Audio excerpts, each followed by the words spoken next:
What's up, guys? Oh Mr. my McNugs. What's up, Mr. Carlos? How you doing today, buddy? It's Mr. Carlos's birthday. He's 3 years Oh. old tomorrow, so I wanted to give him some airtime in the beginning. Oh, okay. Happy birthday, Carlos. What's 3 up, years baby old. Carlos? Do you know your birthday, Carlos? Nah, he knows what a steak looks like that he's going to get tomorrow. I take him for a birthday steak, so he gets his birthday steak tomorrow. Hell yeah, that's awesome. All right, now back to our regularly scheduled program. Yeah. Can't wait for him to have diarrhea all over your house. Oh, it's gonna be awesome. It's gonna be great. Oh man. Anyway, guys, happy Thursday, November 13th. It's 11/11. Make a wish, guys. Again? Yeah, it was 11/11 last time too. We need to start starting the show at an appropriate time. Did we change the name to the 11/11 podcast? Like, Yeah, what the the hell? 11/11 show. Yeah. Happy birthday also to Trevor Rogers, not Carlos Rogers. Not Trevor Carlos Rogers. Oriole great who almost won a Cy Young in 16 starts. Just kidding. He didn't almost win a Cy Young, but the Cy Young was given out last night, and we had a unanimous one in the NL. Paul Skeens got all 30 first place votes. Interestingly enough, Christopher Sanchez of the Phillies got all 30 second place votes. So the first and second place were both unanimous. Nice. There's a lot of there's a lot of You fun think he puts stats. that on his resume? Unanimously the number 2. Yeah. Would have won Cy Young if Paul Skeens didn't exist. That's what I would put on there. Christ, if There's- Paul there's- Skeens' dad found the floor. Yeah. Jeez. Oh my God. There's a lot of fun. There's a lot of fun stats about these Cy Youngs. It's the first Cy Young Award winner to win the Cy Young, first Cy Young Award winner to not have a winning record, and it also is the two guys who started the All-Star game won the Cy Young in their respective leagues. I feel like that would happen more often. It happened one other time, and it was Roger Clemens and Randy Johnson. That makes sense. I would have thought DeGrom in one of those crazy years in like 16 or 17 with the Mets would have had a losing record and won, but Yeah, maybe he was like 10-9 or something like that. It's something like that. Like he was 11-9. Yeah. Yeah. Skeens was 10. Skeens was 10-10. Yeah. Also, Skeens does not look excited to win these awards, which I love, actually. Yeah, he doesn't care. It doesn't seem to care at all. Also, a lot of reports that he doesn't want to be in Pittsburgh very much longer. Some New York rumors swirling around. He discounted the idea of him leaving the Pirates and going to New York. And the front office for the Pirates seems to be saying they're at least keeping Skeens through this next year. But we know how this goes with the Pirates. So I don't know. It's going to be interesting to see where he ends up. Whoever unanimous is the worst person ever. Unanimous. I mean, unanimous, anonymous. Christ, anonymous. Okay. Yeah, unanimous is a grouping of people. It's good. Yeah, I mean, Lamar was unanimous in his MVP year. Yeah, but yeah, I mean, it's just it's frustrating to me because I mean, this rumor has to be coming from he tried to buy. Do you guys remember this? I think it was this year when him and Livy Dunn tried to buy Babe Ruth's old house, I believe, in New York, and then get denied by the condominium HOA or something like that. They wouldn't let them buy it or something like that. So they were obviously looking for a house or a condo or whatever in New York because Livy Dunn, all her shit's through New York. So I'm sure she's just there all the time. So I'm sure that's probably sparking a rumor. And on top of that, I mean, the guy wants to pitch in competitive games. So, and he's been outspoken about he wants to do that and he wants to win and then put 2 and 2 together. I'm sure this is how this starts. I just think it's kind of stupid. It's something to talk about in the off season. And I think it's kind of dumb, to be honest with you. Yeah. You know what I think is dumb? The whole way they give out these awards. Why do we do one award per day for like 2 weeks? Can't we just do an award show like the NFL does or every other league does and just give out all the awards? And then I would probably turn on the MLB network during that day every year. But I'm not turning on the MLB network every single day for 2 weeks to find out who won the Cy Young and then who won the Rookie of the Year and then who won the Manager of the Year the next day. It's just like, can we maybe MVP could be another day, but I don't know. I've always thought this was so weird that baseball does this. They try to stretch out this awards thing for so long. I just don't. I don't know. It's probably an attempt to stay relevant. I get, It's- but I mean, yeah, I'm sure there's these days until winter meetings. It's pretty much it's dead air for baseball, and then when Mhm. contracts start rolling out, then it gets exciting again, and then kind of dies out for another couple months. This year we'll have the the World Baseball Classic in the part of the spring, so that'll help transition us into baseball season a little bit better. What- When do they vote on these awards? Before the postseason? During the postseason? Well, they're not supposed to take into account the postseason. I don't know when they actually vote, though. Okay. Feel like they probably voted a couple weeks ago, but I don't know. I don't know. Are they voting every day? Do they vote every day for 2 weeks, just like the awards are given out? I don't know. They vote Maybe they every have to do that. Also, do they submit online, or do they like mail it in, or do they have to go to like a place and take the SATs and fill out a Scantron, or what do they do? I don't think they're snail mailing. Yeah. We've turned a corner, Dusty, in technology. Okay. Coming from the non-technical guy. Are there any hanging chads that are gonna? Sorry, Dangling that's a chads. really dated reference. I'm not gonna. Okay. Yeah. Anyway, Hey, the let's government just talk- shutdown ended. That's pretty Yeah. cool. Oh, How about that? There we go. There we go. We got that going for us. No, but as I said, Paul Skeens was unanimous. Scooble received 26 of the 30 first place votes. Crochet and Hunter Brown were right behind him. And then Yoshinobu Yamamoto was the third place. Third place guy. No, Hunter Brown. Actually, Brown. different Hunter with a different color. Hunter Green is actually apparently going to get traded this offseason because the Reds don't want nice things. And I just don't like them at all. I just feel like they have such a good young core there, and they're just not going to spend any money. And God, I'm a Baltimore fan, so I should be used to this. But it's just, boy, is it frustrating. Scooble wins his second straight Cy Young, and he deserved it. He was completely dominant this year. He had a 2.21 ERA with 241 strikeouts and 195 and a third. Lowest walk rate in the league, one of the higher strikeout rates in the league amongst starting pitchers. Yeah, I mean, these guys are completely nasty. And if Skeen stays in the National League, I think these are going to be the favorites, prohibitive favorites in each league to win this award moving forward. And we already have those prohibitive favorites in the MVP races because Aaron Judge and Shohei Ohtani exist as well. I think the MVP is tonight, right? I would don't make fucking sense. know. That would make sense. And who cares? We know who's winning them. Do we? We know who's winning the NL. We don't know who's winning the AL, do we? Yeah, What do we AL think? will be interesting. I did like what Brett Rooker went on Twitter and basically said, hey, whoever wins MVP, can we just agree now that both guys had great seasons, and whenever one guy wins and you're a fan of the other guy, can we not tear the one guy who won down and just appreciate that they both had great seasons and somebody had to win and somebody had to lose. I do like that.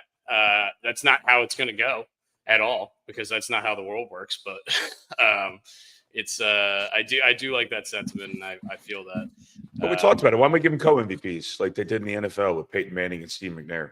Well, because they'd have to everyone have to call each other and be like, hey, I'm voting for this guy and you have to vote for this guy, right? Yes. I don't know. I don't think that's going to happen either, but it could. I don't know. I feel like at this point I'm kind of in the camp that I think Aaron Judge is probably going to win. But also a switch hitting catcher hit 60 home runs this year. So, I mean, I don't know. What are your guys' thoughts? Well, Dusty, what I do know is that Brooks is going to have to do 40 hands on this podcast because there's no way that bet that he made is going to live up. What was that bet again? The Jags win the AFC South. Oh yeah, yeah. It's good. I'm still laughing at that bet. The Jags win the AFC South. I actually think that the Texans have a better chance to win the AFC South. So do I. Oh man. Over the Colts. If the Jags in the AFC South, I'll drink 3 40s. Ooh. Ooh, okay. Well, that's 120. All right, that's a lot. That's good math, dude. Good math, buddy. It's like Calverhall education really kicking Right. in right there. Yeah, oh yeah, man. Maybe we can mail the 40s to Brooks. Oh man, I hope one of these Cy Young, one of the Orioles gets a Cy Young vote next year. That would be cool. When's the last time the Orioles had a Cy Young award winner? Was it Steve Stone? No. Orioles Cy Young. I don't think Messina ever won. No. Yeah, Steve Stone, 1980. We won between 69 and 80. We won 6. Jesus. And those are the only 6 in history. What, 3 by Palmer? I'm assuming. Cuellar in 69, Cuellar. Palmer won in 73, 75, and 76. Flanagan won in 79, and then Steve Stone won in 80, and that's it. Steve Stone. Steve Perry. But yeah, it would be really, really cool to get some Orioles on some of these lists. We Did need to be Eric aggressive this offseason. Did Eric Bedard ever get close to winning the Cy Young? I don't think so. Let's look. No. I love Eric Bedard, but no. Cy Young 5 in 2007. That was his really good year with us. 182 innings, 316 ERA, 221 strikeouts. And then we dealt 11 him 11 strikeouts per 9. That's really good. Yeah, and only 7 hits per 9. That's really good. Holy shit. Mm-hmm. Wow, he played for Tampa. That's crazy. Do not did? remember that. Yeah, 75 After games. Seattle. It was Baltimore, Seattle, Boston, Pittsburgh, Houston, Tampa. I remember him on Baltimore and Seattle, and not the last 4 teams. I do remember remember Pittsburgh. I remember Boston. That's crazy. All right, let's get into any other baseball stuff, guys. By the way, before we get into some football, because I don't think this is kind of a slower time of the year. Like we've said, the awards are coming out, but until there's until just the winter meetings, rumors. it's gonna be slow. There's just bullshit rumors going on, and Scott Boras saying some shit that means nothing. Yeah, he's a weirdo. Did you see that? The alliteration. Yeah, that was weird. That's so weird. And he's coming out saying like, "Oh, this is the year." I think it was him that said it. That the Orioles were going to be active. I mean, I don't believe shit until shit starts going on. Everything that comes out of his mouth is something to build some kind of leverage in some way. So I don't take anything that he says seriously. Actually, I think usually the exact opposite of what he says is probably what he's trying to get. So, but that's just me. Yeah. I don't really. It's so. He's trying to create He's trying to create bidding wars. He gets his clients the most amount of money out of any of the agents, which great. It's great. It's great for the players. Like I would want him as my agent, right? But as a fan, it sucks. And as a team and an organization, it sucks. But he's 73. Really? 73. Looks good for 73. Well, he's got enough money to, clone himself if he wanted to. Yeah, his clients have totaled more than $1 billion just from 2019 to 2022. Yeah, I was going to say. In a 3-year span, he made $1 billion for his clients. I would say it's a good resume builder if you're trying to get potential players on your in your agency.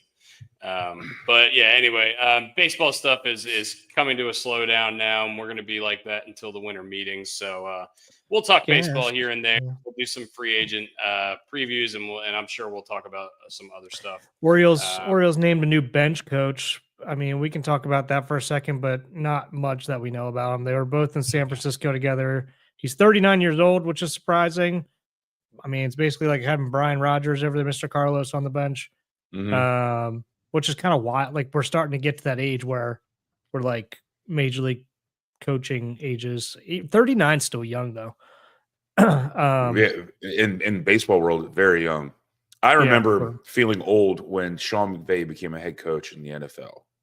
Yeah, when he was younger than I was. Like, whoa. Yeah, I mean, I feel old now with fucking the Nationals' new manager. So yeah, he's 33, right? he's my age. Coaching a baseball team. That's fucking crazy. We also we're keeping Buck Britton on the staff and a couple of the other guys on the staff. That's a pretty big deal. We were Drew French. Yeah, we were excited about Buck Britton and his potential to even be in the running for the head coach position. So keeping him in the building, I just think keeping one more smart guy there. I like that.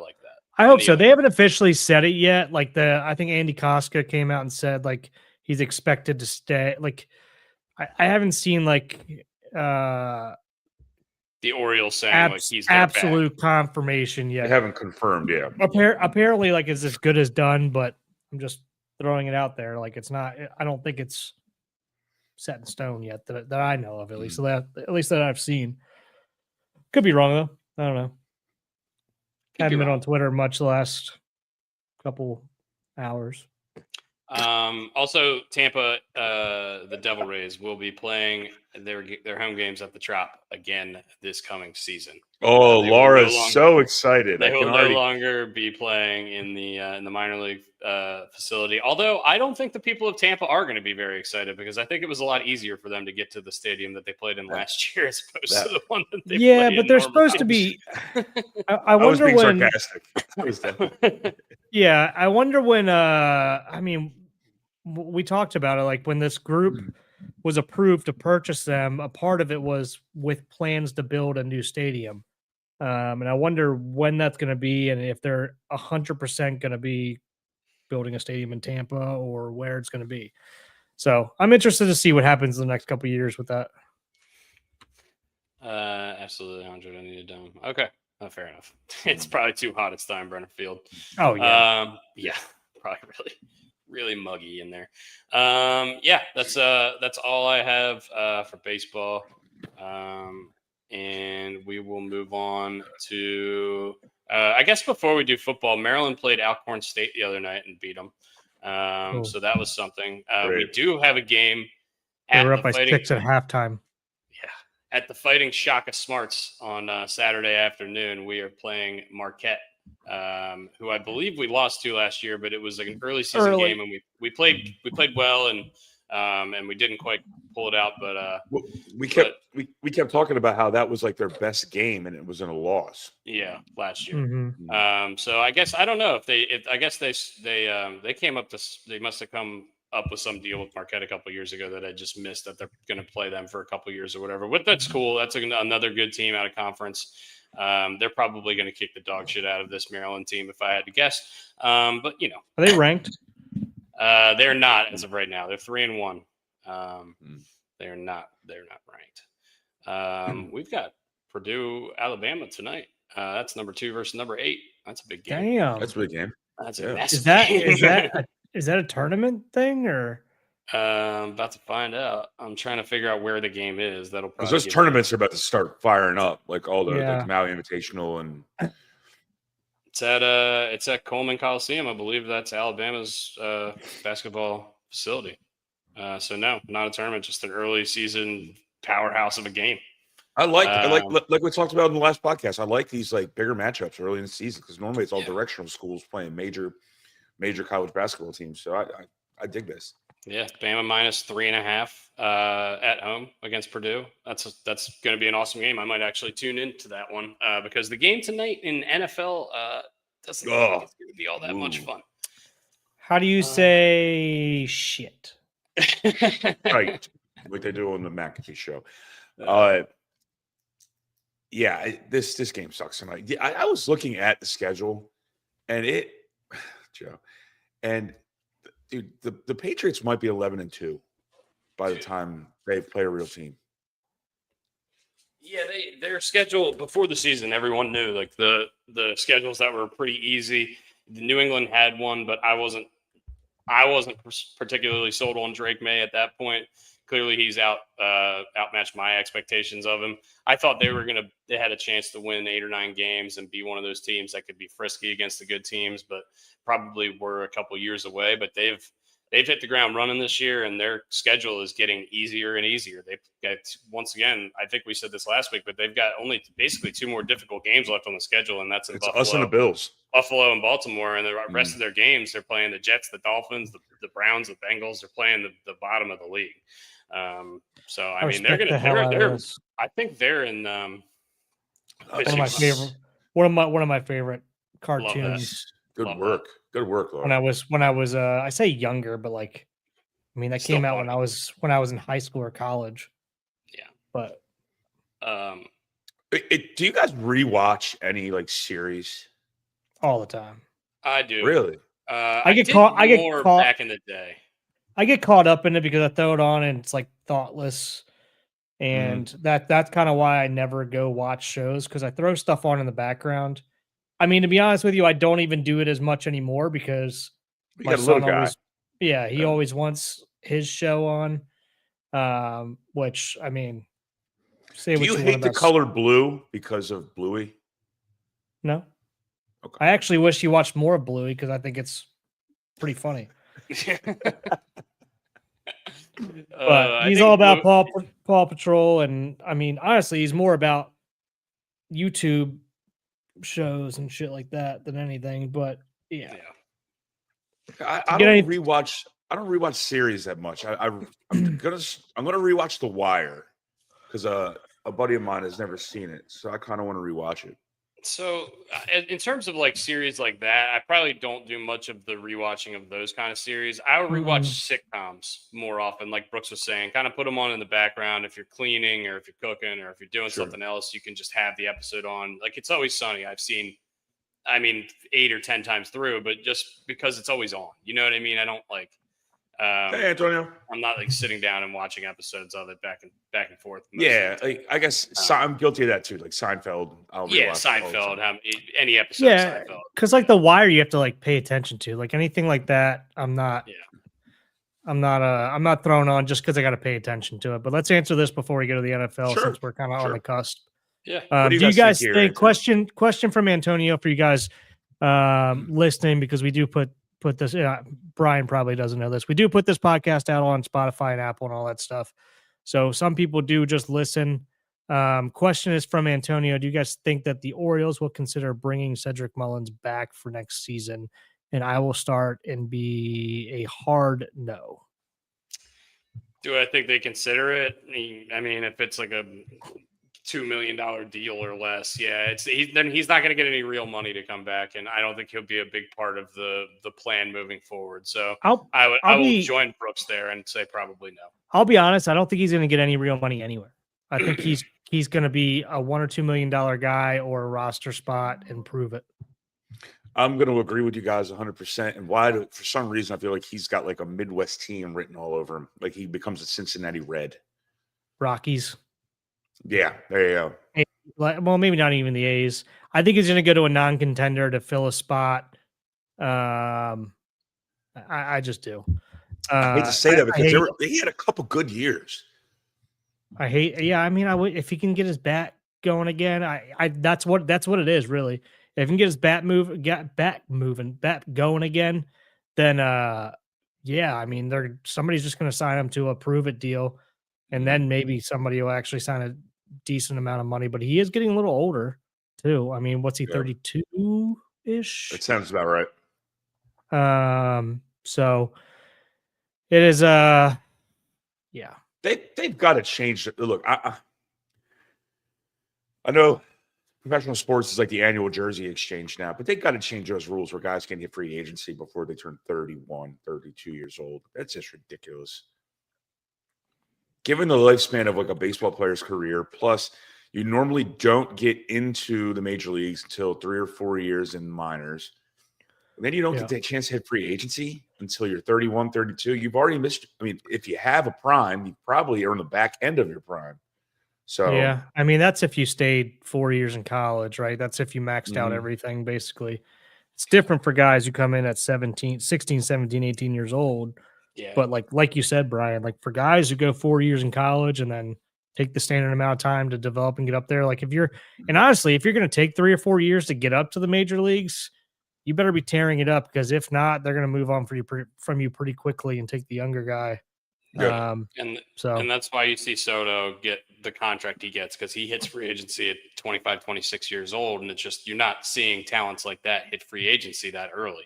Yeah, there's just one percenters. I mean, you're seeing Yeah. the Skeens, right, who stayed in the minor leagues for half a season, Something and like then he's that. up. yeah, Yeah. that's a good example because he only played 3 years in college. So, Mhm. I mean, he did play 3 years in college, so he is a little bit older in terms of like if he spent 3 or 4 years in the minors, then he'd be what 27-ish probably Mhm. when he Mhm. maybe a little bit more than that, whatever it is. Regardless, not nobody had. I shouldn't say nobody. Not everybody has the luxury of getting up in half a season. So No, Yeah, that's and for then sure. it's and remember, I mean, and we know this, but your major league clock doesn't start till you actually get to the show. So then all of a sudden they have the arbitration years. They have team control for forever, and it's unfair to some of these guys to not be able to get cash in on their talent. yeah, Yeah. yeah, and that's why you see the manipulation so much, and that's why fans get pissed when guys don't get called up when they want them to get called up. And I mean, this is why. This is exactly why. This is going to be another sticking point in the CBA that's going to be coming up. It's not just going to be salary cap and salary floor stuff. It's going to be this too. I guarantee it. Yeah, I think there's going to be a lot of stuff that needs to be discussed next winter, and I'm interested to see if it affects this year's free agency at all. If teams are going to be more hesitant to spend, because we have seen free agencies in the past where it just seems like even though there's a good amount of talent out there, people are more reluctant to spend money, or teams are more reluctant to spend money. So I'm interested to see how that plays out this year, because there was a lot of money thrown around last year. I don't know if there's going to be that much thrown around. So, this year. I mean, and let's take it back to the beginning here. We were talking about Boris and him coming out saying that there's going to be basically a bidding war for all these people like Polar Bear Pete and all his alliteration and that bullshit. And Tyrese Skubal needs to get a deal done and all this stuff. He's trying to create offers, basically. He's trying to drive the market a little bit. He's trying to get people to make these offers to get these contracts done before they go to the CBA, because maybe it's something where Dustin is talking about. Maybe they are going to be a little apprehensive, because if they sign these deals before the CBA contract, they're probably going to get a better deal than they're able to afterwards. Potentially. We don't know. I have no idea. But is that also going to, and I guess on the flip side, is that going to make these players a little bit more, they're going to jump the gun at a decent offer quicker? Yeah. I don't know. Yeah, I mean, it's a good point, Brooksy. And I mean, good for Scott Boras. I mean, I'm not a big Scott Boras fan, but I mean, he's doing what he should do. He's doing his job, because you don't know what's going to come with the CBA. And some of these guys are going to want to get paid before a work stoppage happens.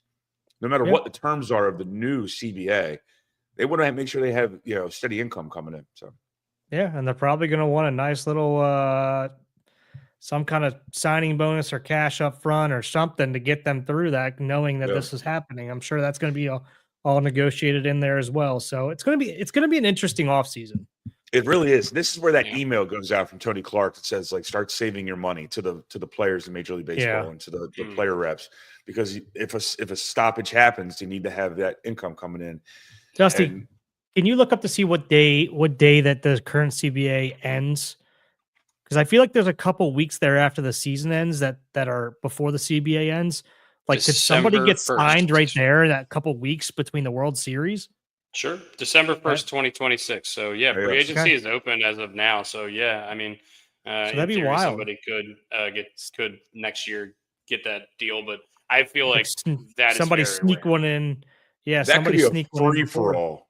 Yeah, it could either be a free. It could also it could either be a free for all, or it could be, or it could be a team could go snag somebody before that without any competition, one or the other. Because these teams, if they're thinking like, okay, we're going to get better deals after this CBA, or we're going into this CBA, so we're just going to sit here and wait.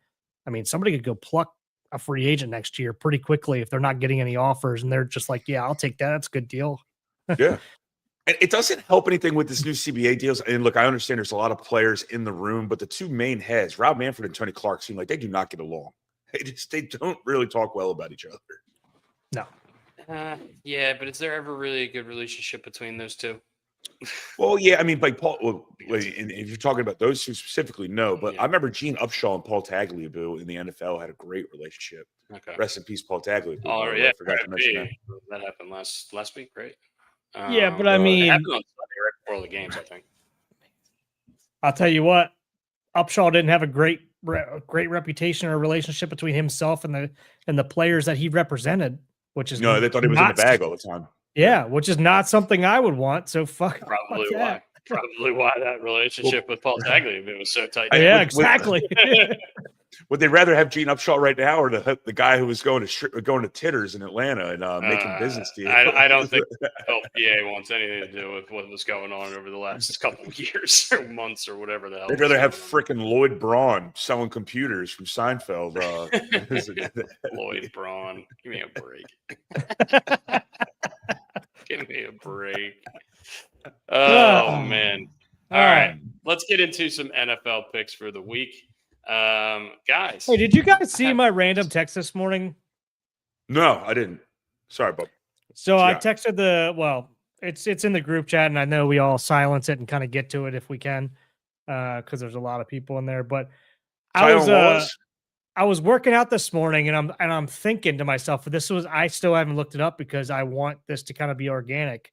Is Tylan Wallace still on the Ravens? Does anybody know? Did he get hurt? I think he got hurt. I'm Is pretty he? sure he's still on the Ravens. I feel like Is he he has hurt? made a catch this year. Well, he Okay. has. Why Yeah, why he's isn't he returning punts and kicks? I don't know. I know. That's what I mean. That's why I had this random thought. He's got 4 catches for 45 yards and a touchdown this year. He has a touchdown. Yeah. You could have fooled me. I don't remember seeing it. We've I'll gotten tell more you what production it out of was. him than we did. Who was the guy? It was against Deontay Cleveland Johnson? in week 2 where we won 41-17. So it could have been like a garbage time CD at the end of the game. Yeah, that's true. But I'm just surprised he's not returning kicks. That's kind of always been his thing. Especially if it's maybe- expendable. I hate to say that. Yeah. It sounds like it's just like a cog in the machine. Well, and because there was a time there where we were like, all right, who's going to be returning kicks because our couple of our returners were dinged up, and Ali they were using a little bit too as a I returner. think they're still using and him, still, aren't they? yeah. So he returned 5 kickoffs, but no punts this year. Interesting. Okay. Yeah, I wonder I if he fumbled one like end of last year that I'm not remembering, and he's in the doghouse or something. I'm not really sure. Keaton Mitchell's been back there a lot. Maybe they're just saw- trying to work well, him 'cause recently. He's a little bit more he's more explosive. Maybe they're trying to Not on get punts him in though. there. But yeah, I don't really know. The other one was Tyler Boyd, like because I was listening to something Yeah, yesterday, Boyd. or maybe it was even this morning, and somebody was talking about Jamar Chase and T Higgins, and I was like, oh no, why is this going out? Can you guys still hear me? I can still hear you, but yeah, you went Okay. dark. I'll fix it in a second. But so I was Alright. thinking about it. I'm like, they used to have a stud third too, and I was like, who was that? I was like, Boyd something Boyd. And I was like, I think it's Tyler Boyd because Taj Boyd was the Clemson quarterback. Yep. But what There's a happened to name I him? haven't heard in forever. I feel like he was always there. Then all of a sudden, he's just not anymore. In 2023, he had 67 catches for almost 700 yards. So it's a decent season for the he just Bengals. And then disappeared. last year, he signed a 1-year deal with the Titans and only I had didn't know 40 that. catches in 400 yards in the whole season. And he is no longer signed with an NFL team. It says he's a free agent. He hasn't officially retired yet. Huh. But So the Titans ruined him. Has not been on a team all year. No practice squads or anything. The Titans are the kings of finding the best third receiver in the league. Like I Where remember do you, Chris Henry. I'll be back in like 1 minute. I'm going to fix this camera. Gotcha, Bob. R.I.P. Chris Henry, by the way. I know. Damn.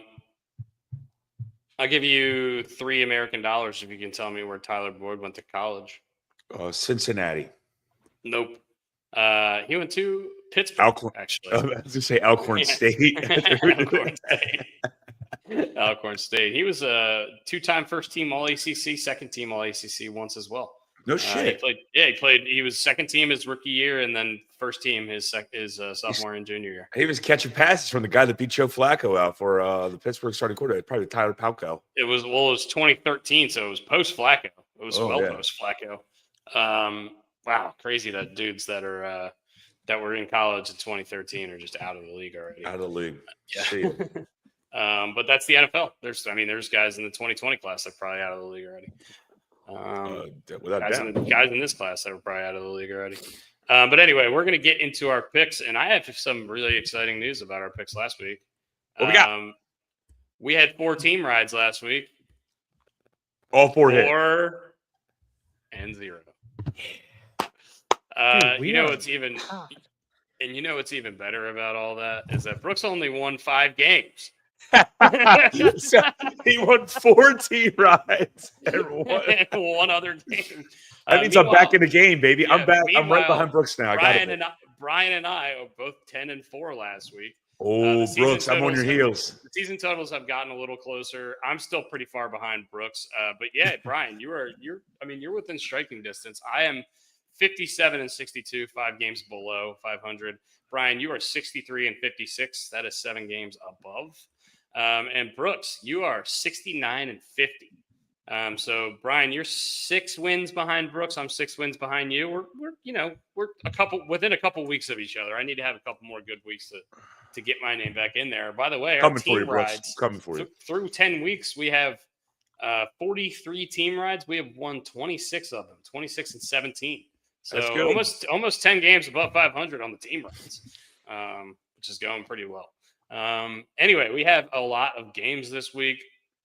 After this week, there's a lot of weird stuff that happens to the NFL schedule. There's a ton of buys next week. I think there's 6 teams on bye, so not a lot of games next week. And then the week after that's Thanksgiving, so the schedule gets all shaken up from there. And then they start playing on Saturdays and doing all kinds of crazy shit. So this might be one of the last regular kind of normal regular weeks of NFL football, which is crazy because it feels like the season started yesterday. It is week 11. Yeah. I don't know how it's. Can we? Joe picks one for me every week. What's his record? I don't know. Because if he's bringing me down, we got to have a conversation, Joe.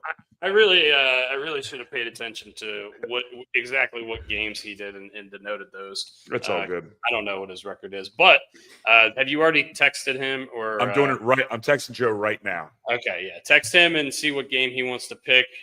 Just tell him to pick. I mean, one of the 1 o'clocks or 4. He's probably listening. Joe, you're going to get a chance to pick the Tampa Bay versus Buffalo game. Oh my God, it's a huge one. Yeah, that's the marquee game of the day. Okay. We are going to get our picks started. The first game of the week is Jets at Patriots. It's tonight. The game's in New England. The spread is 12.5. It opened at 10.5. It's now 12.5, which means a lot of people betting on the Pats. A lot of love for the Pats hype train, but not so fast, my friend. The Jets haven't announced a quarterback. I think that's why the line's moving so much. Oh, okay. My not so fast was these divisional games on Thursday nights. It feels like all of them have been pretty close. Not only have they been doo-doo, but they've been pretty close last week with the Raiders Broncos. Mm-hmm. We saw it earlier in the season with the Dolphins and the Bills. These teams that are heavy favorites on Thursday nights don't seem like they're covering a lot. And for that reason, give me the Jets. Spin it. I'm with you. Same. Team riding on the Jets. We're coming out of it's too many points. Too many points for a division game, man. It's too many points. And on a short week. I mean, everything just screams it's going to be a 6-point game. Yeah. It's going to be 18-15. Yeah. There's also real the Jets have completely quit on Aaron Glenn territory in this game, though, if it's a blowout. So not sure. Yeah. There's potential of that. All right. Really, really great game in Spain. Commanders at Dolphins. Marcus Mariota traveling to Miami, Spain. Spain. To face Tua Tagovailoa and the Dolphins. The line is Miami -2.5 in Madrid. Brian. Give me Miami.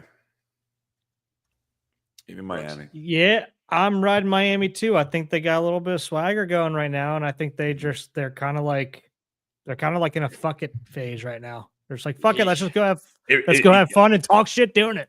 I And I couldn't kind of agree like with it. you more, Brooksy. It's I just like like it.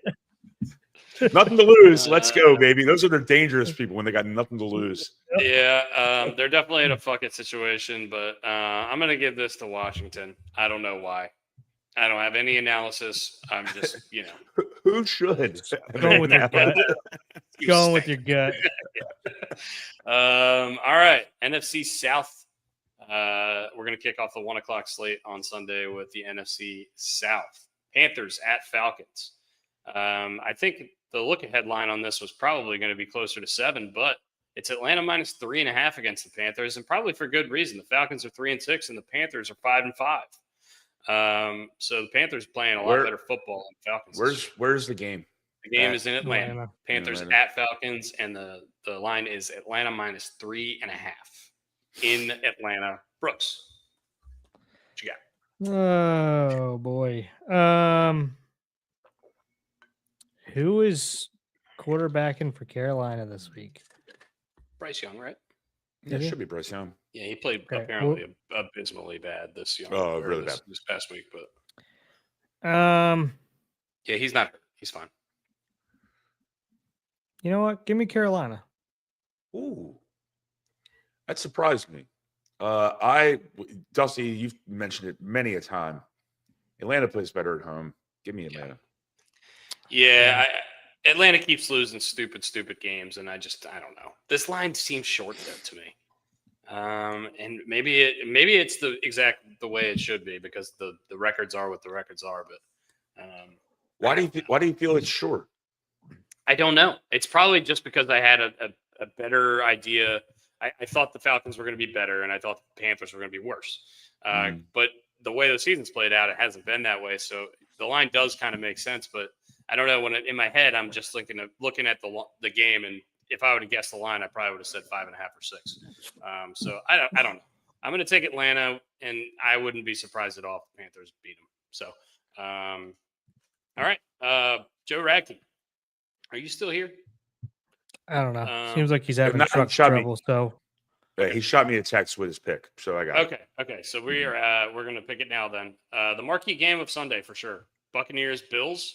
The Buccaneers have been involved in the last 2 marquee Sunday games.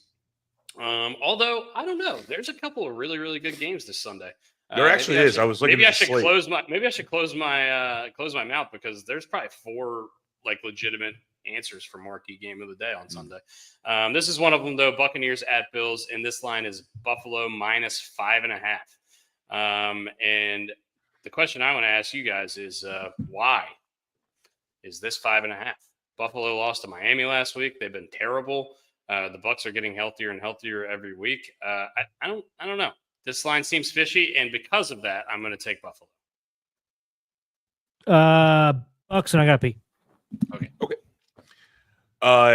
Joe took Buffalo without knowing the line. I agree with you, and I agree with Joe.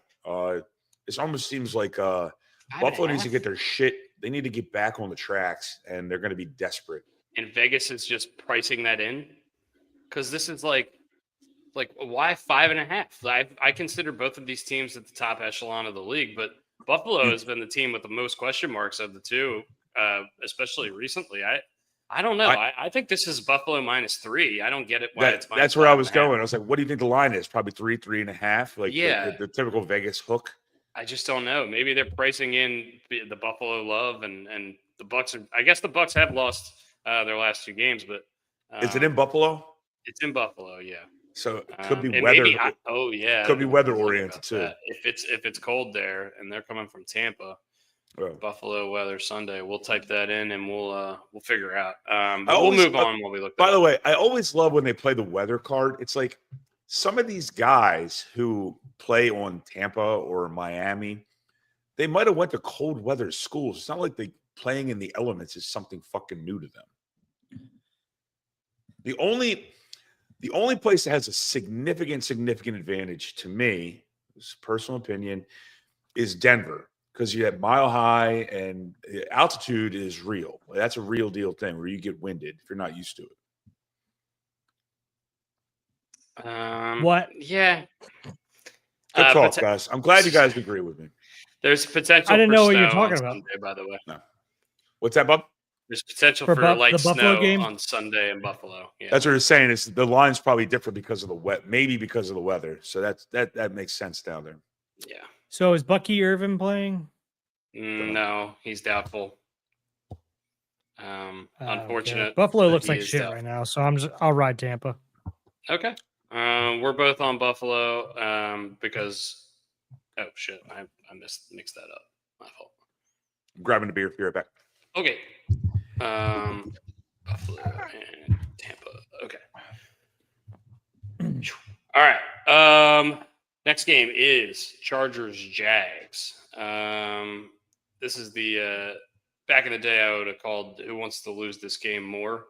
But last time I remember these two teams playing was in the playoffs, and Trevor Lawrence came back from 28 points down on Justin Herbert to win that game. This line is Chargers -3 on the road in Jacksonville. Chargers -3 on the road in Jacksonville. I'm going to go with the Jags. And I have a lot of question marks about this one, but I don't know.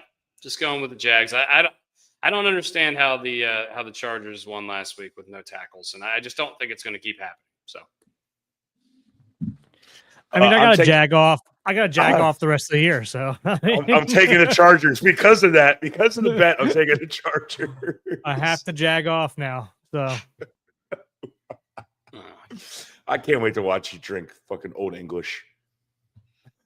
I mean, I could get something else. It doesn't have to be old. I do like Old English, actually, though. Yeah, what's your 40? What's your go-to 40? It was Old English. I don't like Mickey's very much.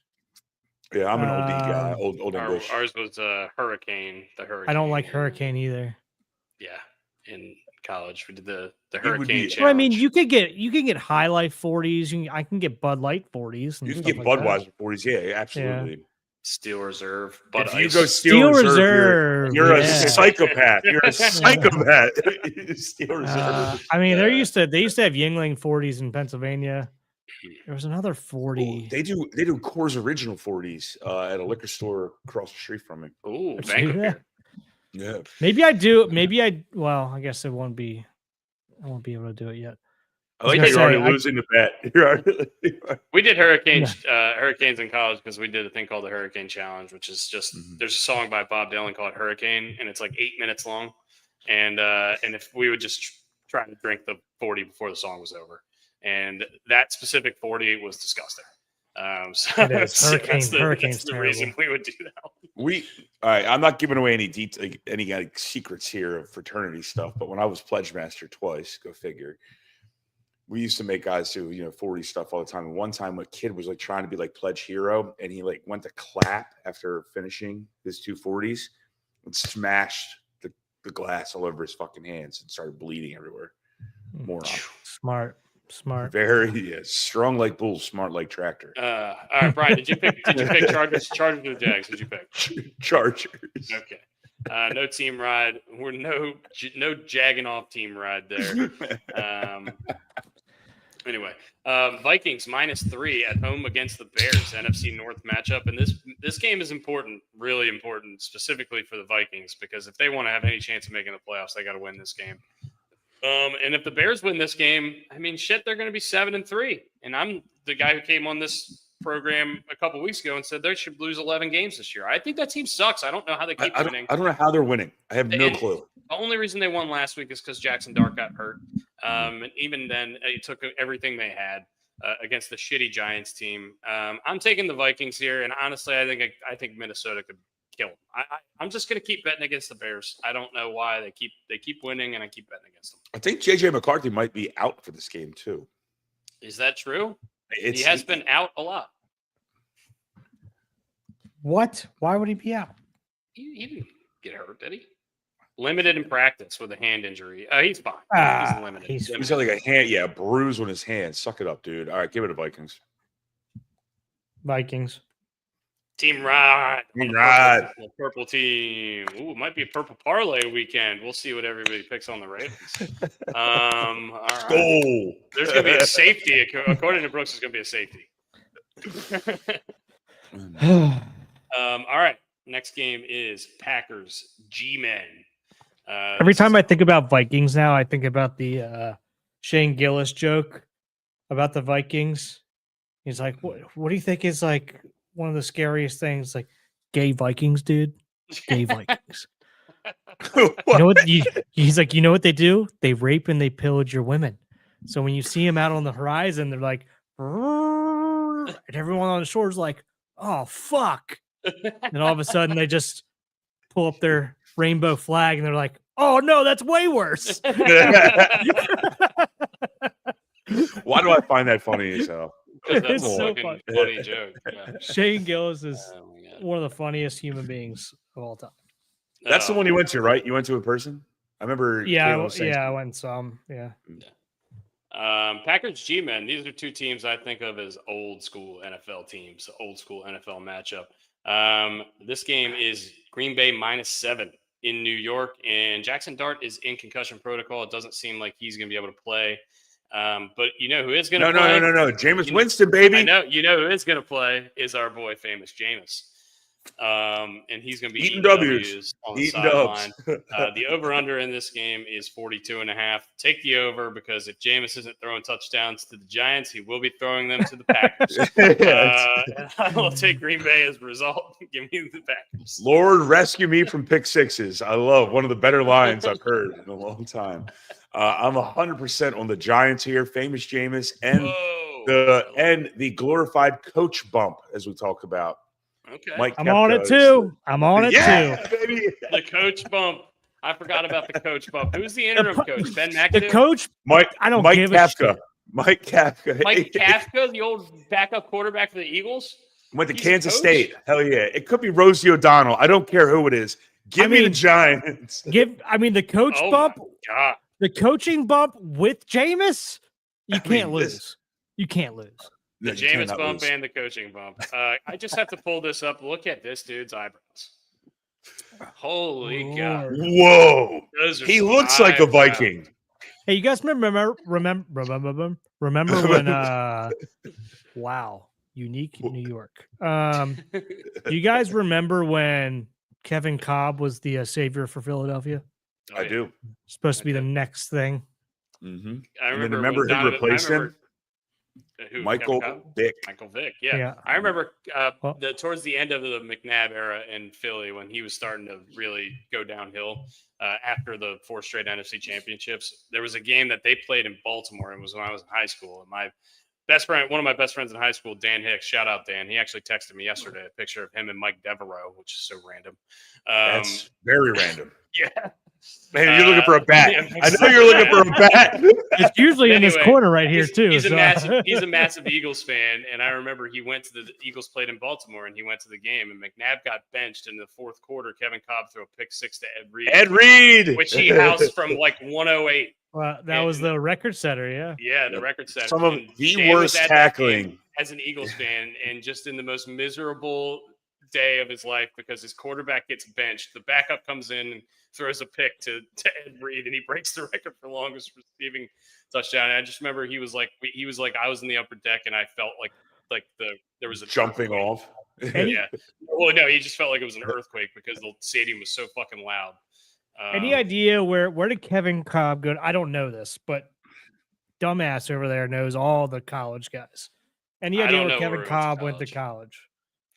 college? I've heard this before, but I don't know. I'm gonna guess Western Kentucky. That's a guess. Where did Kevin Cobb go to college? I know he started games for the Cardinals after the He Eagles. played college football for the Kentucky Wildcats, earning Yeah. All-American honors in 2010. You know how you Yeah. remember that, Kevin? Wait, Cobb, hold on. Kentucky. Okay. That can't be it. Okay, Don't do I the 3 letters. did not plan that. We're not going to do the 3 letters. That's bad. That's bad.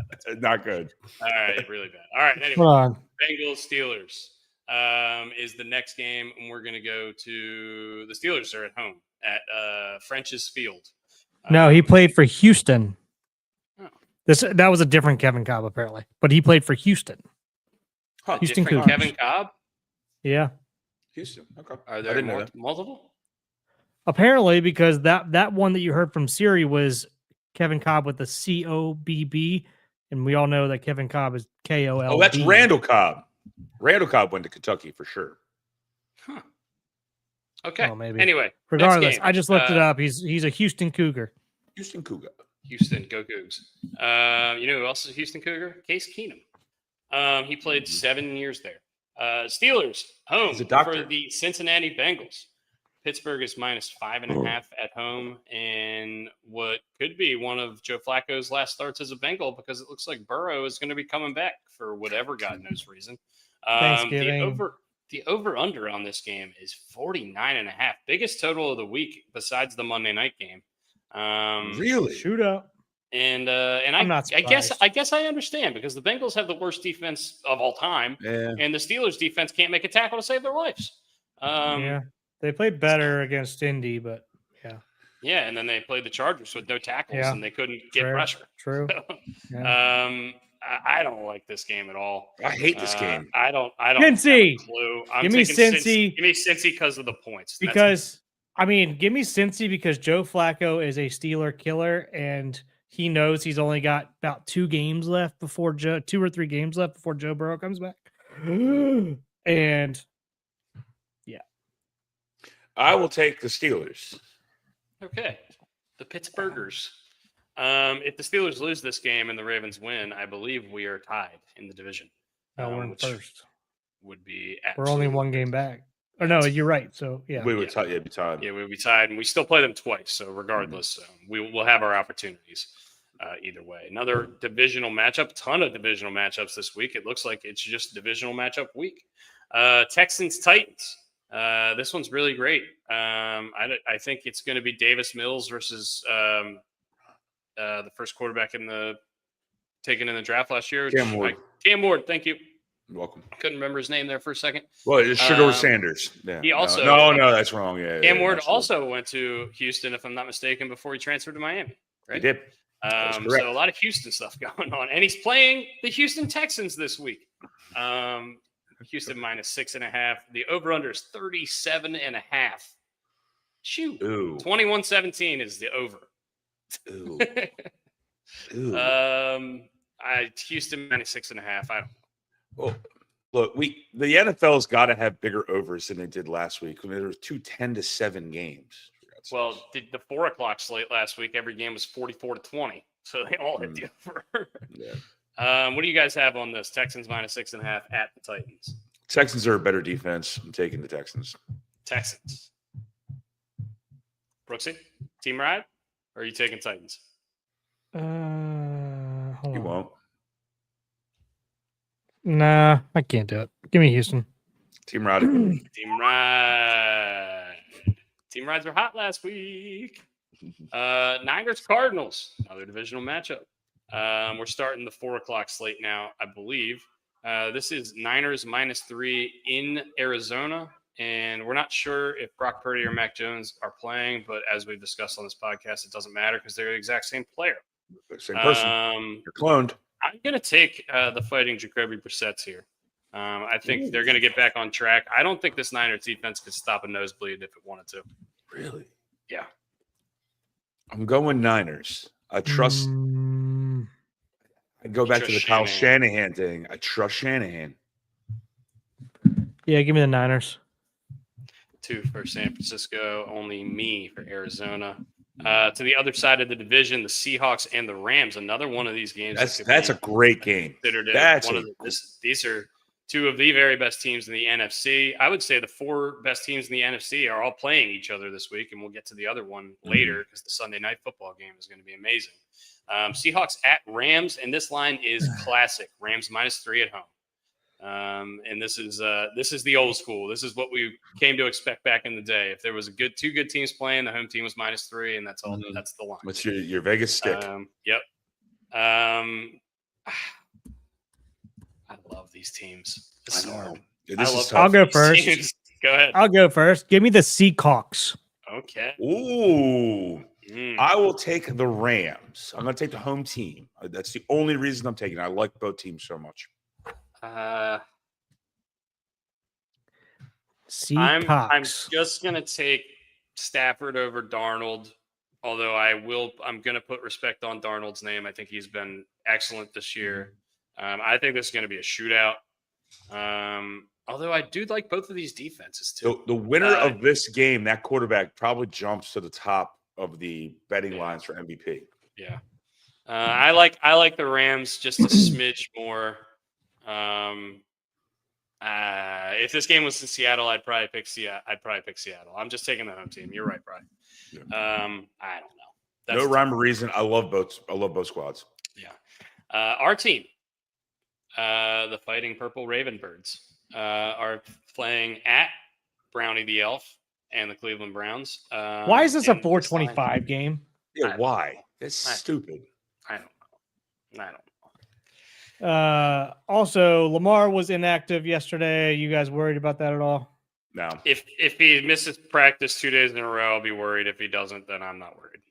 Okay. It sounds like Bateman's going to be out. He did come back in the game last week after he sprained his ankle. And we didn't really talk about it though.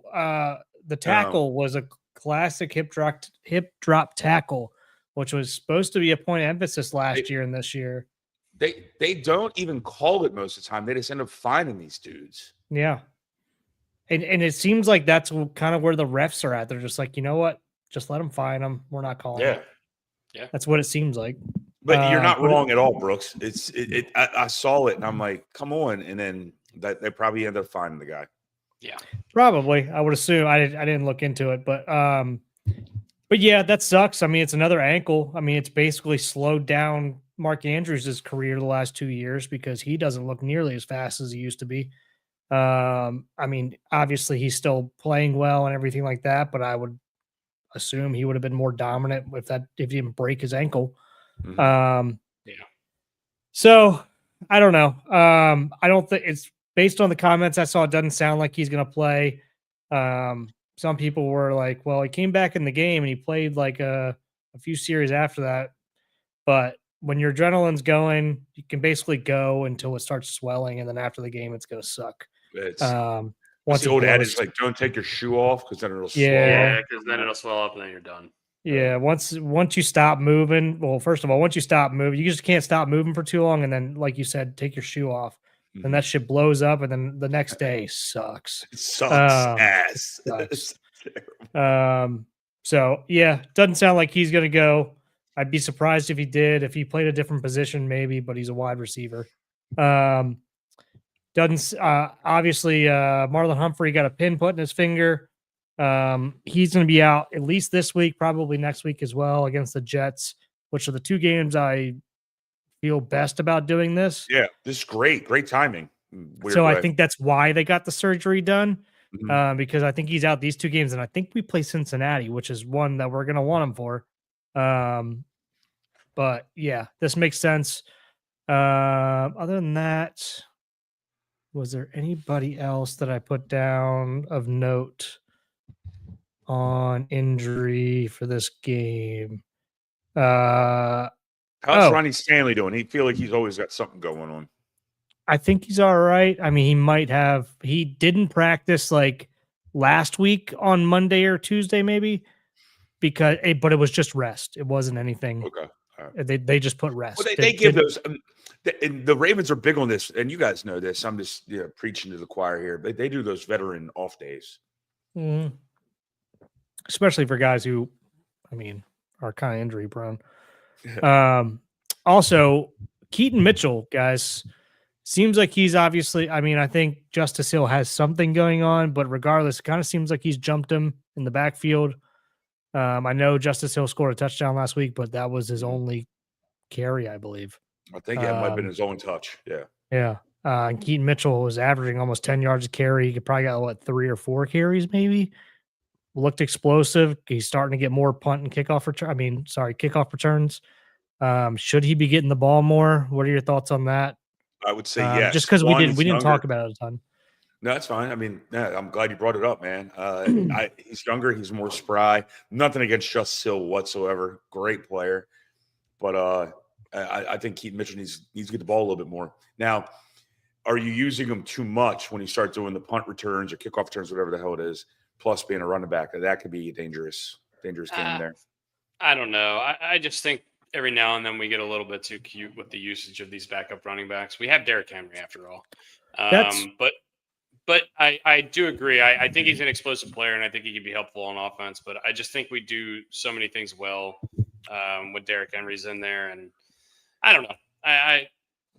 That was my I other just- thing I wanted to bring up. Like it's like if we give him more carries, you're taking carries away from Derrick Henry, which you can say what you want about his season so far, but I mean, you can look towards the offensive line, you can look towards Patrick Ricard being out, you can look towards the play calling being pretty easy to figure out when he's going to run the ball or not. If he's in the game, he's running. If he's not, he's not.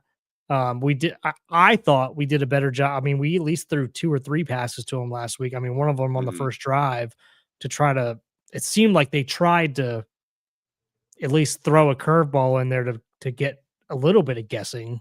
So hopefully that's the direction they keep going. I just think it's going to be hard to get him like 8 carries a game, 8 or 9 carries a game, because you can't take those away from Derrick Henry. Can you? Yeah.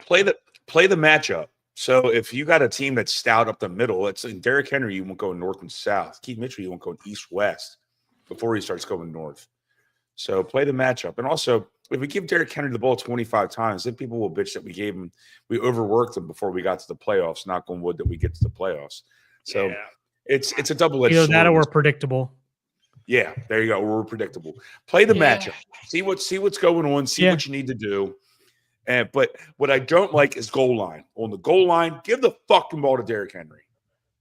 Yeah, and run behind your best offensive lineman. Run behind Pancake Pat.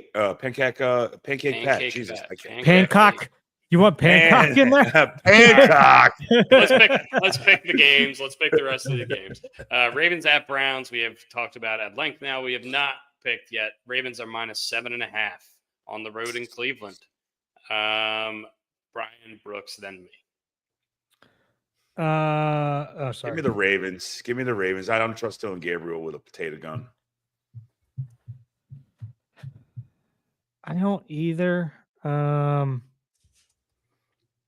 this goes these back to that games are divisional matchup shit. Where and their defense is good, man. Give me Cleveland to cover. I don't love it, but give me Cleveland to cover. Yeah, I kind of wanted to take Cleveland too, but I just can't bring myself to do it. Not with Dylan Gabriel versus Lamar. We always play one bad game against the Browns, and we kicked the shit out of them earlier this year. So it feels like I'm just jinxing us by saying Baltimore. But I'm going to take Baltimore. I won't be able to live with myself if I'm wrong on this one. Yeah, and I mean it's also again I keep going back to this the last couple of weeks, but since Lamar is back and we're getting, obviously we've been hit a little bit more from the injury bug here, but nothing too serious. It seems like it kind of just seems like the locker rooms are either rejuvenated or pissed off or whatever. And I think somebody actually said, like, even after the game last week, like how would you describe the locker room? Pissed off. Like like they're ready to go. And dare I say, like maybe us getting punched in the mouth early this year, was this a good thing? I mean, it's not a good thing, but is it a good thing? Right? I think it is. It's the complete opposite of what we normally do. It absolutely is. I really do. I agree with you, Brooks. It was well done, well said. And I like what we're getting out of Malachi Starks now. I really do. Our rookie is playing pretty damn stout. So I like. He got a lot of flack for a guy who had only played 4 or 5 professional games, and you know, I mean, now he's starting to put it together pretty quickly. Also, you know, since we traded for Gilmore, his play has been a lot better. Better too. I think that's a part of it too. I love look. We didn't know who the hell this Gilmore guy was. All right, it could have been Happy Gilmore for all we fucking knew. But it allows whatever Gilman. Oh God, that's my fault. I said Gilmore. It's my fault. Greyhounds. But now you get to see Kyle Hamilton get used all over the field in whatever capacity. He can even be an edge rusher, which I love, and that gives Malachi Starks freedom to do what he needs to do.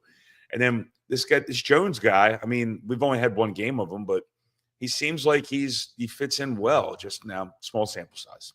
Yeah, he's an improvement. I mean, like you said, small sample size, but it seems like an improvement so far, just based off that first game. Yeah. And back to what I was saying before, we've just been cakewalking through.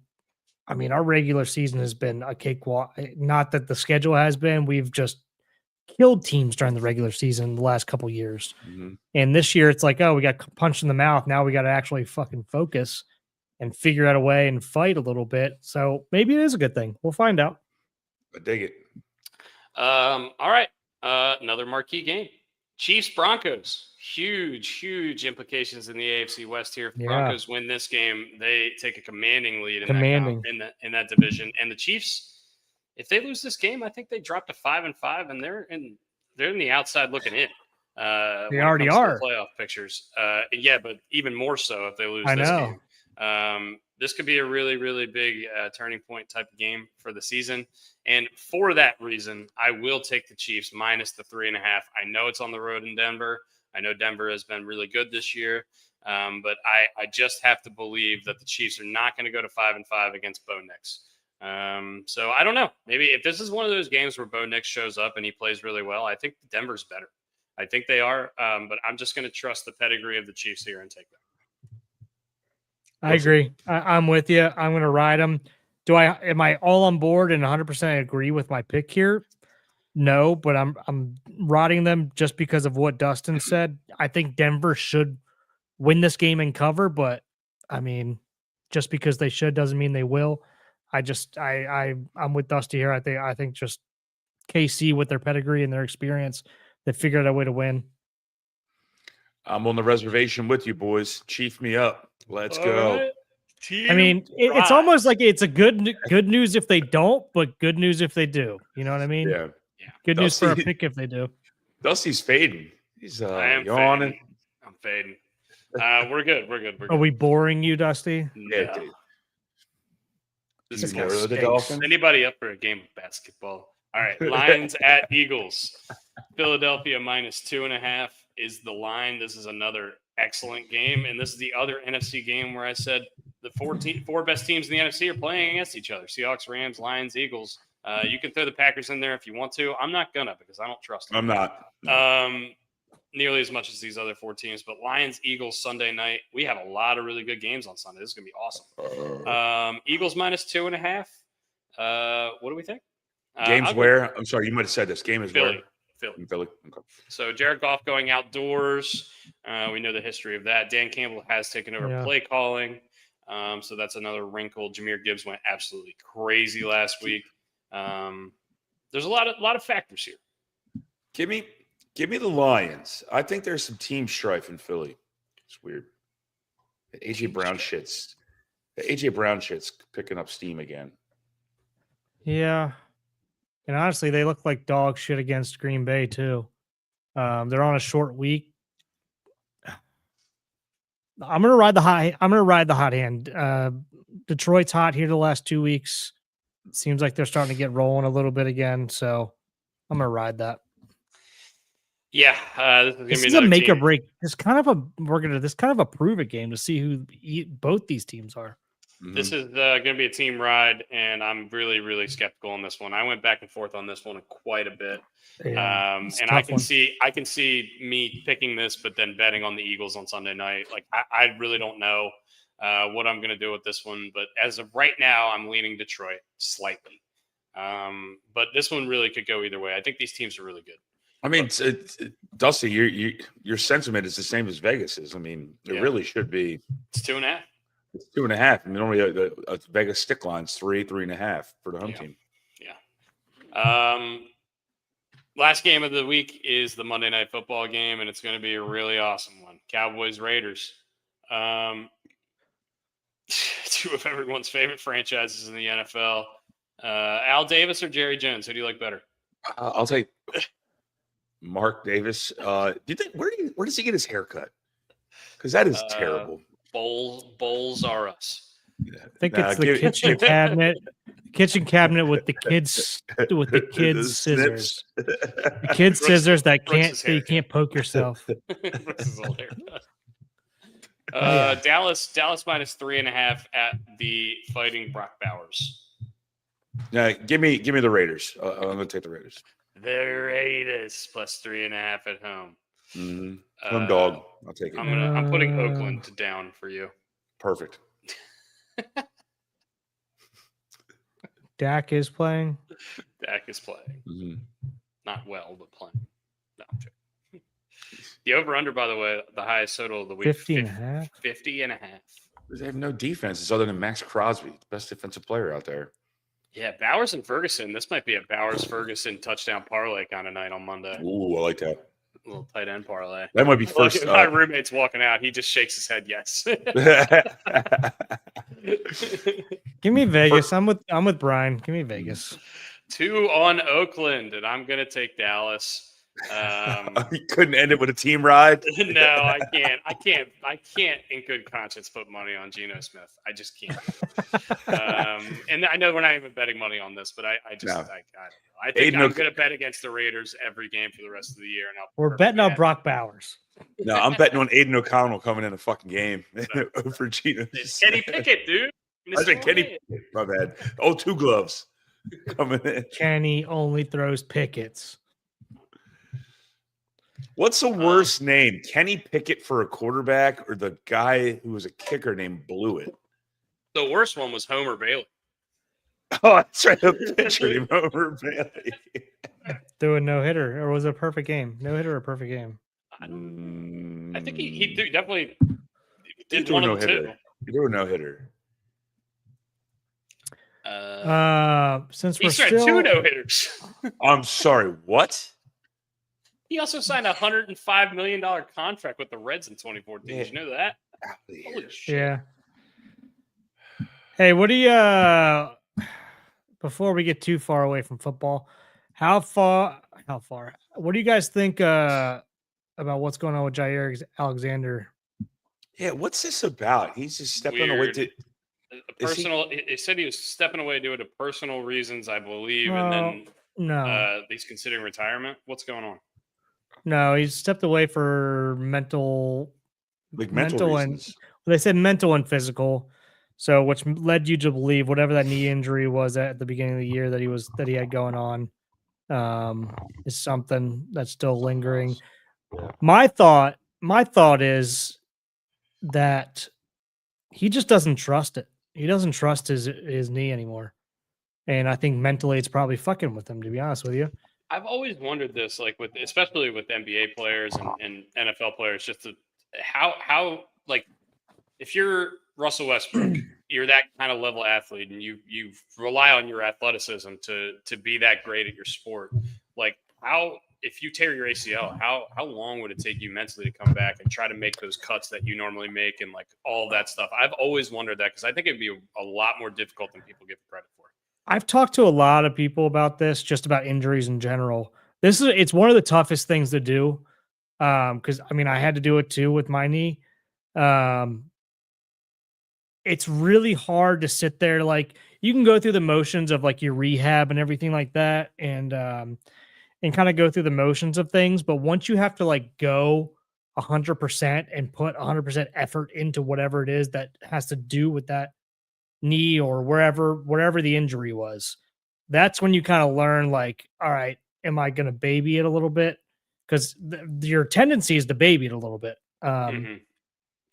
So it's the hardest thing to kind of get over that hump and trust it and give 100% into like that cut or that throw or whatever it is. Like it's tough, and some people can't come back from it. I mean, we've seen it before. It's a tough thing to do to trust it because you automatically think like the first time you give it 100%, it's going. I mean, it's just that's in your head, and you have to try to keep that out of your head. But it's probably time, right? Is the answer. That's probably the easiest way just to get over it is just trying it a bunch over time and just keep trying and then once you get more comfortable, just progress. Kind of 10% at a time, maybe 10% at a time. But yeah, you're right. I guess if you're thrown into a situation where you're an NFL player or an NBA player and there's 2 minutes left in the fourth quarter and you got to make a play, you're going to push it. Well, is it going to go or is it not?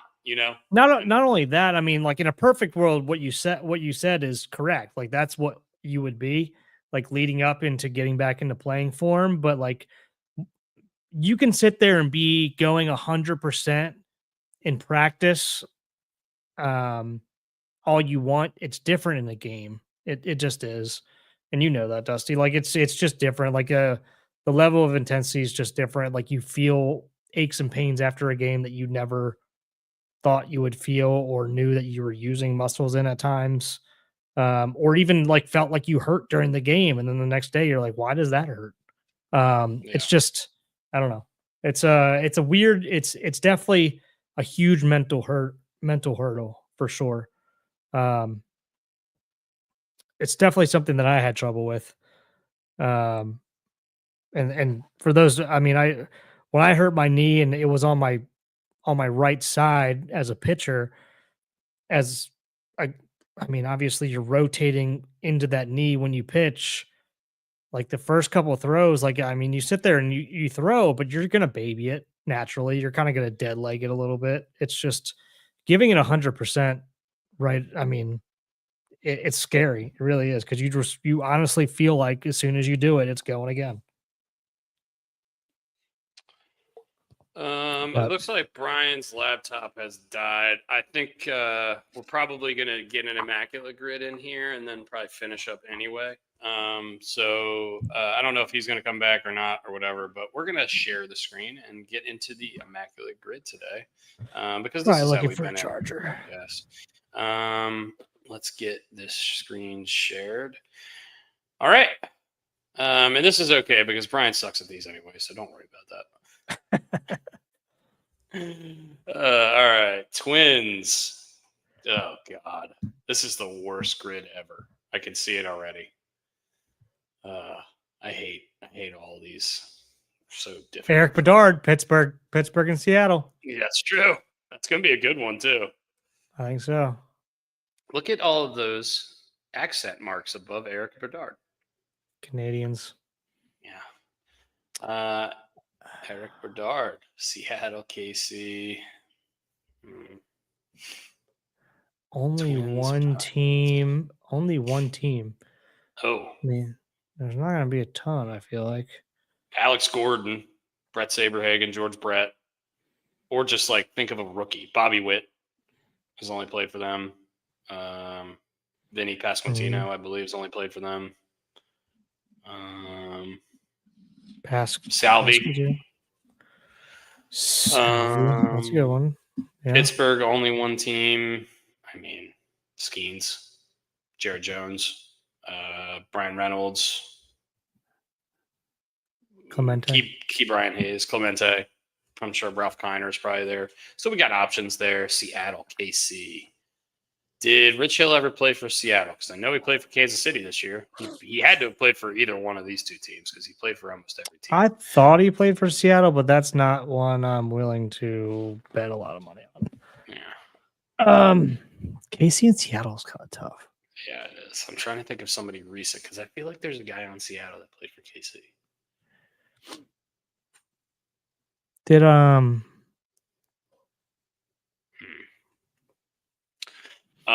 Okay, and then this left field one. Can I put Glenn Allen Hill for Seattle? Yeah, sure can. Glenn Allen. Is it one word or two? I'm just gonna type in Hill. There he is. Dad said Chili Davis for the Twins and Royals. Chili Davis, Twins and Royals. Okay, let's do it. Chili Davis, one of my favorite names. Look at that. Chili Davis. Look at Glenn Allen Hill, by the way, 0.3. I know. I love that. People did not play enough Ken Griffey Jr. baseball. Oh, man. You guys got to know that stuff. Seattle. Did David Segui play for Kansas City? I don't know.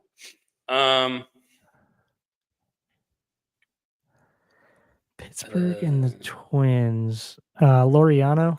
Carlos Santana and Francisco Liriano.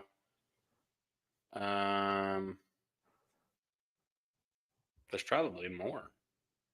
Which one do you like better, Liriano or Carlos Santana? I think Liriano would probably be a better guess, right? I like Laureano.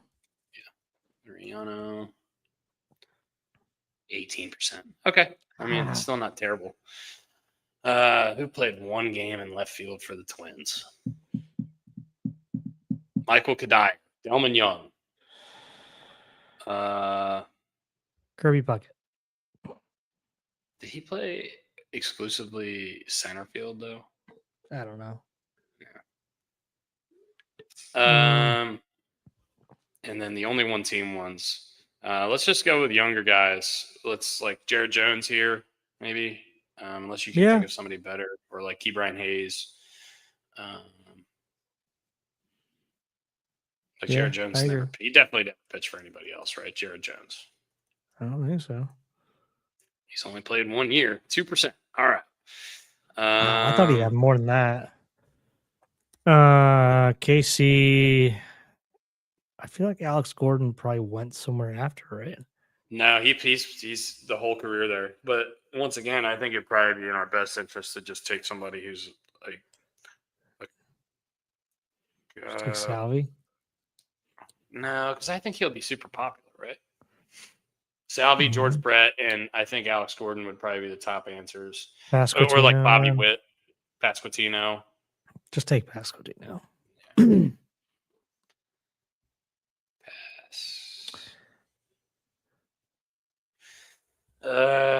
He definitely didn't play for anybody else, right? No, he's a rookie this year. He got called up for the first time. Pasquantino? No, he started in 22. Maybe in the minors, right? No, this is like when he made his MLB debut. So, like, I don't know. I don't think he played for anybody. But I don't think he did either. But I didn't. A lot of people didn't know Anthony Rizzo played for the Padres before he went to the Cubs. It's just one of those situations where I'm like worried about that. But I'm trying to think of anybody else on their team that was like a rookie this year. Cole Reagans. He's not a rookie, but he's only been there for a couple of years. I think he's only been there. I'd take Reagans if he is over Pasquantino. I think he'd have less, but I feel more confident. I feel more confident that Pasquantino's only been there. Yeah, because he made his MLB debut this year. I'm pretty sure. Like, are you sure that the 2022 is not like? I could be wrong. I don't know.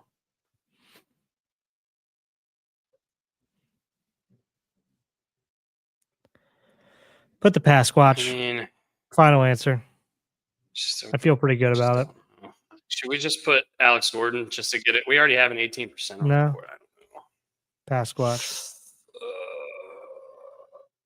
Pasquatch. All right. He's there. We're good. Seattle and KC was like no, Mike Cameron went to the Twins after Seattle at one point. Trying to think of like the whole range of closers they had, like Holland Richie and Sexton Davis went and Calvin to the Twins. Herrera. Yeah. Wade. Who was it? Wade. JP Crawford, Jorge Polanco. He didn't play for them.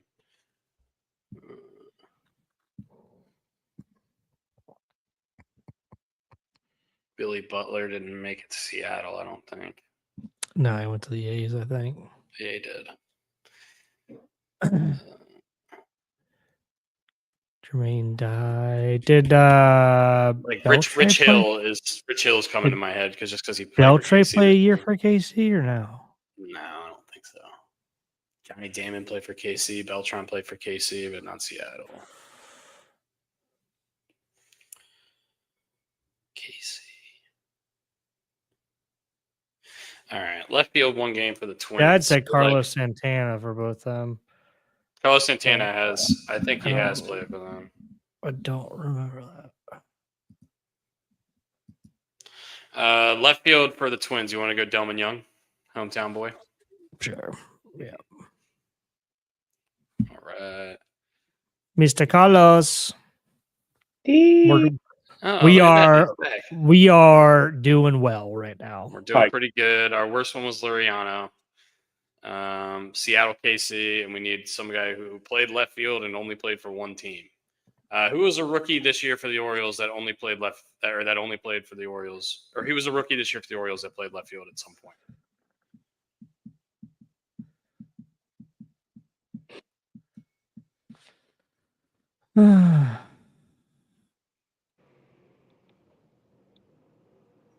Or just any Oriole that had a very short stint that didn't go anywhere Well, afterwards. I wanted to he put only like had to LJ play. Hose, but he played Never for made somebody it up. else. He made it up for like not very long. Oh yeah, not very long.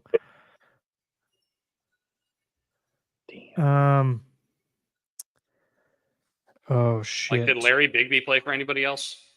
Because he definitely played for left field for the Orioles. I don't know if he played for anybody else. Maybe the Marlins. Dylan Beavers. He had to have started a game and left. Nobody's gonna pick him. David Newton. Yeah, but David Newham played for other teams though, right? Did he? I don't know. I think so. Yeah, he did. He played for like Arizona.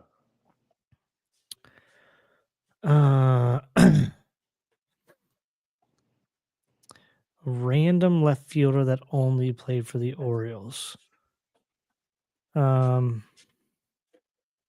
just saying the Orioles just because it's our team and probably the I easiest know one, it'd be but- easier. I mean, we could also use like Wyatt Langford's the left fielder for Texas. He's only been there for a year and a half, and he's only played for them. Why not go with that? That's pretty good. Yeah, Yeah, do that. Wyatt Langford. 0.7. All right, that's a I good like it. I like it. Seattle KC. I just so badly want to say that one of the Mondeses played for both of these teams, but I don't know which one. Yes. Or if they Yes, did. they did. Dusty, I think Raul you're or right. Adalberto. I don't know which one. I think Raul played for both of them. I haven't heard Raul Mondesi in Ibanez. Ooh. Wow, Def- that's a name. That's a good one. That might actually be right. Who wrote- Ibanez. I think that is right. Like definitely Yeah, Seattle. Almost certainly played for Seattle. I don't know if he played for KC. I but know he feels- played for Seattle. Feels like he but did. I'm pretty sure he did. Pretty sure he did. Let's go for it. I like that's the best. That's my favorite name that I've heard so far. Let's go. Bang! 15%. Holy shit. What? Look at Raul. 47. That was still a good run though.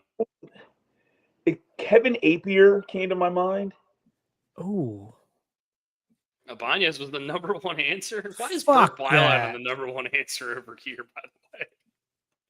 Harmon Killebrew played for the Royals? Who I knew? had no idea. Kirby either. Puckett. Good thing we didn't use him. Yeah. Wow. That's bullshit. I'm looking up top middle. What's 'cause I our just best? wanna- 24, I think I said. Mike Sweeney would have been a good one for KC Seattle. 24 is our best. Willie Bloomquist. What? Who? Adam Frazier.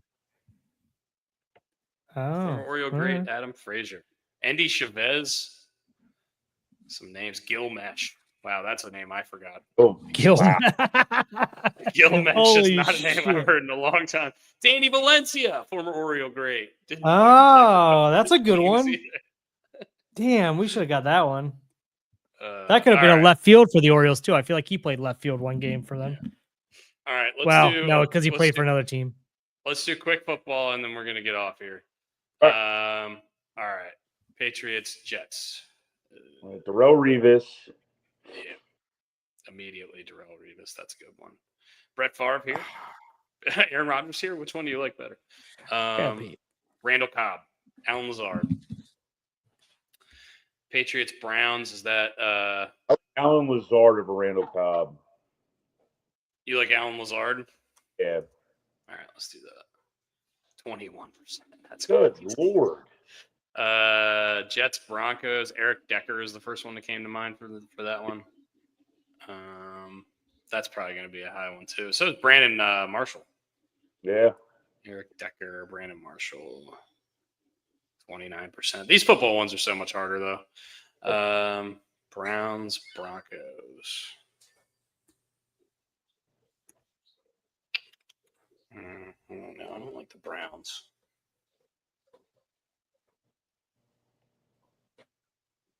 Damn. Hall of Famer that played for the Patriots. Adam Vinatieri. Nope, not in yet. He's not. You're right. You're right. He's not in. He's not in yet. He's not in yet.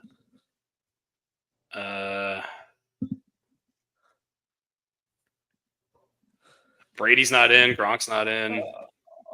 Ty Law, Darrell Revis are the two that I can think of. Rodney Harrison, he's in, right?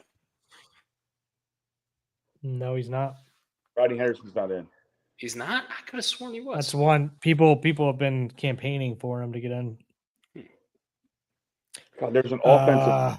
Hall of Fame for the Packers. Sterling Sharp got in last year. Also, Yeah. what's the guy's name who had all the sacks that played for the Packers and the Steelers? Kevin something. Kevin Green. Kevin Green. Yeah, let's. I would go Jerry Kramer. That's for old. Kramer. Jerry Kramer and begins with a K. This guy Yeah. for the Packers, Hall of Famer. Yep. All right, look at that. Wouldn't have gotten that. Yeah. We could take Sterling's brother Shannon for Hall of Famer for the Broncos. We could also take Champ Bailey. I believe he's in the Hall of Fame. Broncos would be Steve Atwater for me. Oh, okay. Steve Atwater. 4%. Look at that. You got any Brian's old killing school? it. You got any old school Patriots? Cliff Branch, he's not in, right? There's a fucking offensive lineman that's going to drive me insane. I want to say it's Bob Lilly, but I think he played for the Cowboys. Light. Matt Light. Not in. He played for them though, right? Yeah, Is he but Mhm. He's not in, is he? He might be. Not yet. Ty Law's a good one. Ty Law and Revis are the only two, but Revis we might have to use for top left if I can't think of, or if Yeah. anybody can't think of somebody else. What about Keenan McCardell? He No, played not for Hall Revis. of Fame. For Patriots Jets. I think it could work for either Patriots Jets or Patriots Browns. Could be wrong, but Did Brissett Dante Stallworth for the Patriots Browns. You're sure he played for the Browns? I know he played for the 100%. Ravens. 100%. 100%. Yes. If you're wrong, 100%. Dante Stallworth, 0.9%. What a pool. That's a great pool. Did Randall Cobb play for the Browns? I don't think so. I don't No. think so either.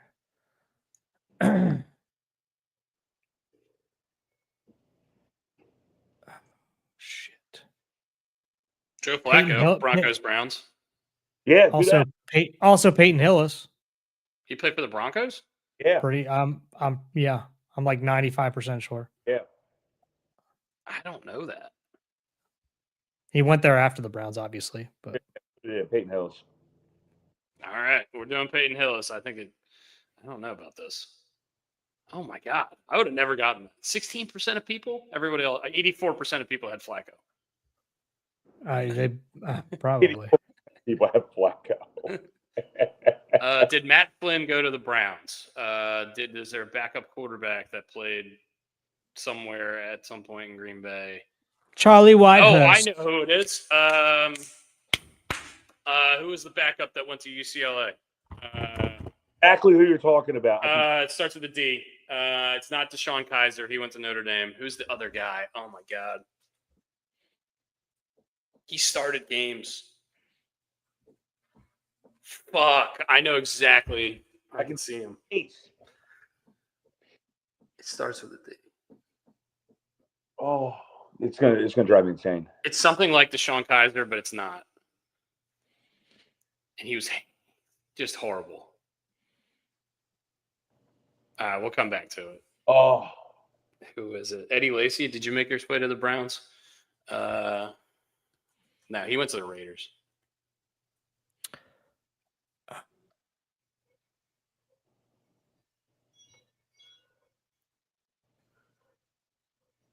Didn't Curtis Martin start his career with the Patriots and then go to the Jets? Yes. Yep. Right? It's a good He might be- pool. He might be the number one answer. Yeah. I feel like it would have been Revis, right? You would think.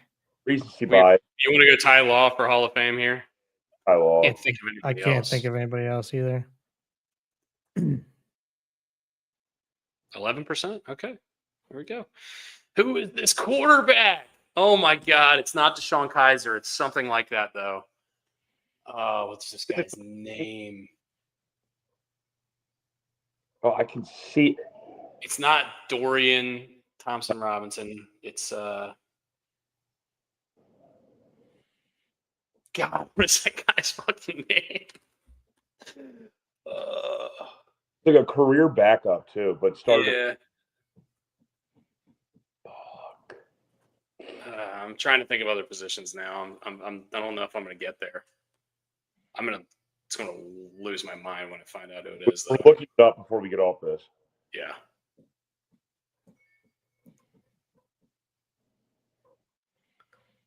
Mm-hmm. Why does Greg Jennings like stick out in my mind for this one? He did go somewhere after the Packers, but I can't remember where. Maybe the I know. Yeah, I was thinking that too. Jordy Nelson definitely went to the Raiders, and so did Eddie Lacy. I feel like Eddie Lacy went somewhere other than the Raiders. Clay Matthews didn't go there, obviously. No, he went to LA. Sam Shields. Kickers, Mason Crosby. Crosby was there for so long. I think that's like the only. Jabril, he played for Green Bay? No, he played for the Giants and somebody else, I think, maybe. Jabril Peppers, he played for Green Bay. I don't think so. Did he? For Green Bay? Or no, Seattle. I don't remember. I don't think he played for Cleveland anyway. What about like corners like Hilton, Hinton? Somebody just. That says Eric Metcalf. Do it. That's good. Let's do it. Eric Metcalf. Look at that. That's a winner. That's actually probably the best football one we've ever done. Oh, Hunter. Wait, yeah. Deshaun Kaiser was the answer. Is it actually him? Yeah, apparently. Hi. There's no. I didn't realize I was thinking Josh Gordon, but I didn't realize he went to Green Bay. I knew he went somewhere else, but Josh Gordon. Ooh, all right. Willie McGinnis. Oh wait, no, I clicked on the wrong one. I want to see Packers. Browns. Hall of Fame, yeah. Willie McGinnis, we probably should have had. Can you go to the Patriots Hall of Fame? I think he's a Hall of Famer, right? I don't think Willie McGinnis is What's on the Deshaun Hall. Kaiser? I said it's 110. What's the question? Patriots Hall of Famer. Yeah. I know this doesn't pull it up for you guys, but it's Revis, Randy Moss, Junior Seau, Richard Seymour, Ty Law, Curtis Martin, Steve McMichael, So Andre Junior Tippett, Seau would have Mike counted. Haynes, John Hanna, and Nick Bion. I mean, he went in as a Charger. Yeah, but it doesn't matter as long as he played for that team and he's in the Hall of Fame. That was the lineman I was thinking of, John Hanna. Yeah. Yeah. Shit. Steve McMichael. That's a name from a long time ago. Curtis Martin would have worked there too. I didn't even think about that. I didn't even know he played for the Patriots, but he was a Bears guy. Packers have so many. Yeah. Champ Bailey is in the Hall. Oh, Brian Dawkins would have been a good one for the Broncos because he only played 1 year there. John Lynch, is he a Hall of Famer? Yeah, he's a Hall of Famer. Yeah, he just got in. Yeah, he just got in a couple Terrell years Davis, ago. Shannon Sharp, Tony Dorsett, DeMarcus Ware. I always forget. I always think like Terrell Davis didn't get in for some reason. He only played 6 years. That's what I mean. It's 6 NFL seasons and made the Hall of Fame. Modern day Gale Sayers. I know, but the 6 years he played were like outrageous. All right, guys. Thank you guys for listening, commenting, subscribing, watching. We love you guys. We appreciate you guys. Thank you to our dad who helped us out on the Immaculate Grids today. Happy birthday, Mr. Carlos. Mr. Carlos getting a steak tomorrow. He's staring at me right now. He's better than I do. I'll be back in town around Thanksgiving, obviously. So we'll try to figure something out for that to do it in person for everybody. That's always a fun one. If Brian can either get down to the ocean or if we do one back in Baltimore, we'll see how that goes. Well, I mean, I have no the ocean. I got to be in town for actual Thanksgiving Day. Obviously, you got family. We got family stuff. Yeah, it would probably be like a couple days after Thanksgiving, maybe. Before or after. Yeah, gotcha. All right. Anyway, guys, thank you very much. I love you both very much, and I will see you all on Tuesday, if not before. If anything crazy happens, if the Orioles sign Kyle Tucker, we will jump on the pod. Yes. Or if you guys, or if you guys have a free moment to do a happy hour between now and Tuesday, let me know. I only do sad hours. That's sad. I'm joking. All right, guys. Boys, love you very much. We'll see you. See you.